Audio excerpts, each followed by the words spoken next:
I love helping other people buy their own home because I think that that's where many people should live if they're planning on staying in Oklahoma for a long time. So It is heartbreaking to go fall in love with a house and then realize you can't afford it. I mean, it's just bad for everybody. So here's why what we're talking about today is important. A lot of people think, oh, well, I'll just wait. I'll let the realtor and the mortgage lender tell me what to do. And, you're not wrong. You should take the advice of the professionals.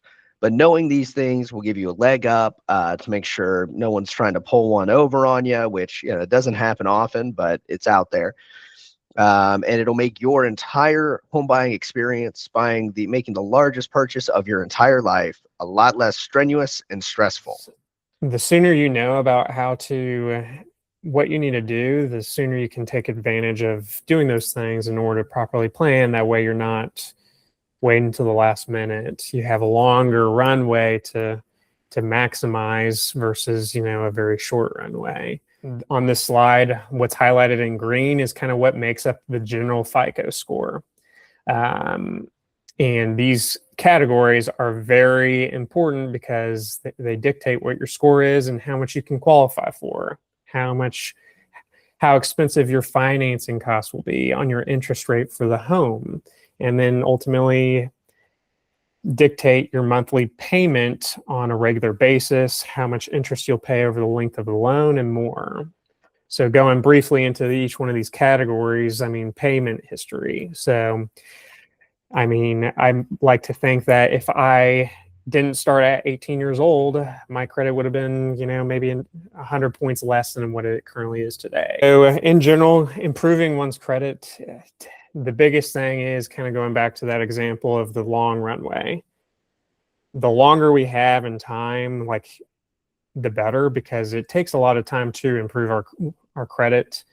So it really does take starting today and or chatting with someone today and then making those steps accordingly in order to properly adjust and improve your credit. And there's so many ways to do that. But payment history, just making those on-time payments. Always try to set up automatic payments. Try never to be late. At least always make the minimum payment to show that, hey, you're paying it on time. The next is utilization. So, hey, if you have $1,000 credit card, you should not probably be going over $200 or $300 on that credit card. And a lot of the time, credit card companies, they might only get you on a $300 credit card. Well, you better not use 20 or 30%, which could be like $30 or whatnot. So how much credit you have access to and how much you use can dictate your score. So I have a friend, for example, trying to fix his credit and had a $300 credit card several years ago. It's like, well, try not to use that much money or increase the credit card. It might impact your score right away and ding it. So it might not be good if you're ready to buy a home, but it could help your score over the long run. Going into length of history, I've kind of already talked about that, but try to leave all accounts open. We've chatted about this briefly, don't close any accounts right before buying a home. You can try to reduce the credit amounts, like how much you owe if you want, but try to always keep those accounts open. Don't go close a credit card just because, you don't use it. That still goes towards your history. So even though I have multiple credit cards, I don't use a couple of them as much, but I've had them since 2014. So as long as I keep them open, that's 12 years ago. And that's longer credit, which can go to the score.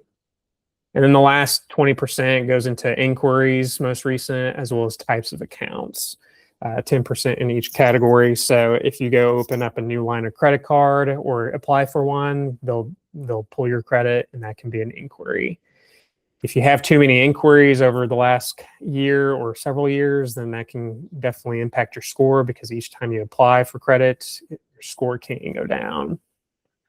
And then the last types of accounts or loans, hey, what different types of loans do you have? Is it an installment loan, or is it a credit card? Is it, a car payment? Is it your credit card with Visa, Amex, Discover. Each one of these different types of loans and accounts can go into your credit score. So having different variables, different accounts can go to increase your score over the long run. Now, don't go do all that like right now, because that can go back to the inquiries and ding your credit. So, Oh, 100%. And I want to touch on pay history. You were talking about length of accounts and length of history. Whenever we have a missed payment and it comes to trying to improve the score after having a missed payment, the only thing we can do is get farther away from it, let it get further down that same road, and show that we're making our payments on time now. So that is the biggest one. It is the hardest one to fix. We can fix a collection account relatively quickly, in a couple months at the most. And with a late, it's going to take just sweet time. That's all we got. There's no fix for a late payment other than letting it get farther away. it's very in depth. If you guys want to take a screenshot or want the slides afterwards, you can always ask. But like, hey, some of those things, knowing about the FICO score, you can now take advantage of certain things. Always make the on-time payments, keep your credit cards open. This kind of just goes in a little more detail, which we don't have to go over. But like I said, the first thing in green up at the top, the more you know about it, the more you can do and take advantage. That way you can improve your credit. That way, if it's a year from now, well, maybe your credit's increased, 20, 50 points maybe, which could all go back to saving you guys a ton of money in interest over the length of the loan. So I definitely think that credit is a very underutilized and under-talked thing, since we're not talking about it in schools. But here, like, this slide kind of shares more things that one can do. It's not an end all be all. It's not like a curated. It's just some of the ways you can improve your credit over time. And the first one is starting off with just reviewing your general credit report. You can get one for free at annualcreditreport.com, and just making sure everything's in line. Like, hey, did you actually open this account, or do you know about this type of phone bill or whatever, or is it an actual scam or whatnot? So making sure that all your addresses are correct, names are correct, are very important. Going into the next couple, just making sure you're really just making your minimum payments on time every month is a big deal. As soon as you go over one day, it can trigger the credit bureaus, and oh, well, now you have a late payment. Late payments are very hard to bounce back from, especially if it's consecutive over time. So try to start by making the minimum payments, and if you can, try to work down some of your current credit card debt or other debts, because any type of debt will go towards how much you can qualify for.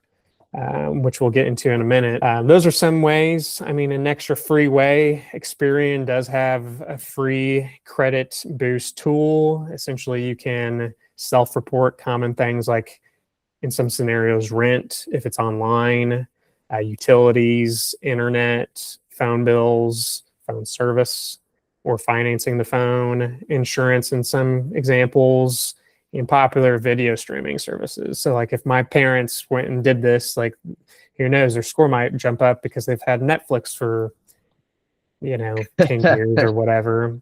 I mean, it might not be like a big scale, but the longer you've made these on-time payments and the more you can self-report, it can individually increase your Experian score.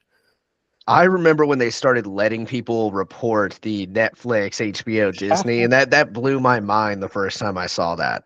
Really? I was like, your Netflix account is building your credit. That was just revolutionary. And it's not going to do a huge difference, like you were saying, but a few points here and there as you build that history, just invaluable. Oh yeah, and it's definitely just, the longer you have it, it can help right away. It might not make that much of a difference, but if you're waiting a year or two and just wanting to learn how to qualify, well, then it can make a big deal. And if you have lower credit, well, this is just one way to bounce back. That way you can get the best interest rate and then the cheapest financing. And I would always like to say that you guys can always come chat with me, but I put in some general financial advisor recommendations, and they can equally help you for free too to create a plan and better improve your credit. I know that each one of these people right here are all have been in the industry for quite some time and love personal finance. They love helping people with their credit and get on a plan to improve it. So that's always just one option too, because I know that Stefan's company, they can do all the debt consolidation for you for a minimal fee in order to help improve your credit. Because if you can consolidate everything, lower your monthly payments, can automatically almost improve your credit right away too, because, oh, well, you paid off everything that was expensive. You're not getting dinged left and right in monthly payments, and then you're on a better track. And I want to give a shout out to Revenite there, the Stefan's company. They do this absolutely free. Like, they will put together a debt consolidation plan for you, and they will charge you $25 a month to withdraw from your account if you don't want to have to handle the payments yourself. But other than that, if you're ready to go tackle your debt, they'll put together a plan for you. And help you figure out the best strategic way to pay off your debt to save the most money. I actually had Dirk do one of these for me. I had a bunch of debt and subscriptions and things I was unaware of. And being in the industry, I was like, oh no, I better get this handled. So I had Dirk help me with a plan a while back. It's been phenomenal. Oh, yeah. I mean, everything that you can do in order to improve your credit, the better.